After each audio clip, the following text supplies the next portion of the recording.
BD news অ্যালার্টের আরও একটি সংবাদ সংযোগে আপনাদেরকে স্বাগত। নৌকা বাদ দিয়ে শাপলা তালিকাভুক্ত করতে এনসিপির আবেদন।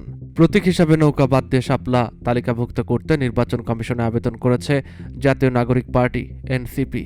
এনসিপির মুখ্য সমন্বয়ক নাসিরউদ্দিন পাটোয়ারি বলেছেন, এই কমিশনের একটি অংশ রাজনৈতিক দলের হয়ে কাজ করছে। এই কারণে ইসি পুনর্গঠন করতে হবে। শাপলার প্রতীক না পেলে রাজনৈতিকভাবে মোকাবেলার হুঁশিয়ারি দিয়েছে দলটি। ভোটের প্রতীক তালিকায় শাপলা না রাখার সিদ্ধান্তের মধ্যে প্রধান নির্বাচন কমিশনারের সঙ্গে সাক্ষাৎ করতে রোববার 13 জুলাই নির্বাচন ভবনে আসে জাতীয় নাগরিক পার্টির প্রতিনিধি দল। টানা 2 ঘণ্টা বৈঠক শেষে দলের যুগ্ম সদস্য সচিব অ্যাডভোকেট জহিরুল ইসলাম বলেন, প্রতীকের তালিকা থেকে নৌকা বাদ দিতে ও শাপলা অন্তর্ভুক্ত করতে দাবি জানিয়েছেন তারা। শাপলা বাদ দেওয়ার বিষয়ে ইসির ব্যাখ্যা ভুল বলেও জানান তিনি। দলের মুখ্য সমন্বয়ক নাসিরউদ্দিন পাটোয়ারি বলেন, দলের প্রতীক হিসাবে শাপলা পেতে এনসিপিকে বাধা দেওয়া হলে রাজনৈতিকভাবে তা মোকাবেলা করা হবে।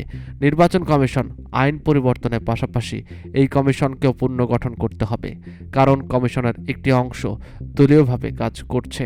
সিইসির সঙ্গে বৈঠকে প্রতীকের পাশাপাশি দলের নিবন্ধনের অগ্রগতি এবং প্রবাসীদের ভোটিং সিস্টেম নিয়ে আলোচনা করে এনসিপি।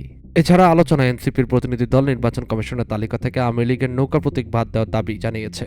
জহিরুল ইসলাম বলেন, যেহেতু আওয়ামী লীগ নিবন্ধন স্থগিত আছে, সে অনুযায়ী কমিশনের তালিকা থেকে নৌকা প্রতীক বাদ দেওয়ার কথা। তারা সেটা ইসির নজরে এনেছেন। কমিশন বিষয়টি বিশেষভাবে বিবেচনা করবে বলে জানিয়েছেন। জাতীয় প্রতীক শাপলা হলে এনসিপি একই প্রতীক দাবি করতে পারে কিনা এমন প্রশ্নে জহিরুল ইসলাম বলেন, শুধু শাপলা জাতীয় প্রতীক নয়, বরং এটি জাতীয় প্রতীকের একটি অংশ। জাতীয় প্রতীককে শাপলা ছাড়াও পাট, পাতা, ধানের শীষ ও তারকা চিহ্ন আছে। এই প্রতীকগুলো অন্য রাজনৈতিক দল ব্যবহার করছে। আর জাতীয় প্রতীককে নির্দিষ্ট রং ও মাপের বিষয় আছে, সেক্ষেত্রে তারা কমিশনের নজরে এনেছেন। প্রতীক হিসাবে শাপলা পেতে তাদের আইনি কোনো বাধা নেই।